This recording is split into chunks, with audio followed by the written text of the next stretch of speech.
Hi friends, welcome to fire kitchen. இன்றைக்கி என்னென்னு பார்த்தீங்கன்னா சன்னா மசாலா நம்ம ஃபுல்காக தான் பண்ண போகிறோம். சன்னா மசாலா செஞ்சு முடிச்சுட்டேன். ஒன்றும் இல்லை, 4 கிலோ கொண்டக்கடலை எடுத்து நைட்டை ஊற போட்டு வேக எடுத்து வச்சுக்கணும். அதுக்கு பார்த்தீங்கன்னா 2 உருளைக்கிழங்கு இதோட சேர்த்துடலாம். உருளைக்கிழங்கு நம்ம எதுக்கு போட்டோம்னா நல்லா திக்னஸாக இருக்கும், டேஸ்ட்டாக நல்லாயிருக்கும்.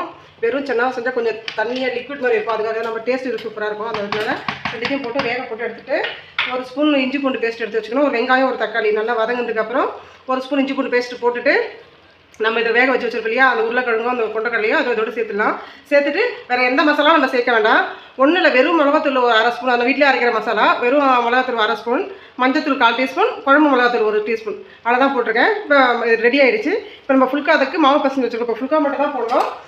இதை அவ்வளோதான். நான் இப்போ பார்த்தீங்கன்னா நான் வந்து கருவேப்பிலை தூவி முடிஞ்சிருச்சு. இது அவ்வளோதான். கொஞ்சம் எக்ஸ்ட்ரா வரலாம், நம்ம கடலை சப்பாத்தி பூரி ஏதாவது செஞ்சு டிஃபனுக்கு வச்சுக்கலாம், ஒன்றும் பிரச்சனை இல்லை. இப்போ வந்து நான் என்ன பார்த்தீங்கன்னா ஃபுல்கா போடுறதுக்கு மாவு பசங்க வச்சுருக்கேன். இப்போ ஃபுல்கா போட போகிறேன், அந்த சன்னா மசாலாக்கு ஃபுல்கா. ஓகே ஃப்ரெண்ட்ஸ், இந்த வீடியோ பாருங்கள், பிடிச்சா சப்ஸ்கிரைப் பண்ணுங்கள், லைக் பண்ணுங்கள், ஷேர் பண்ணுங்கள்.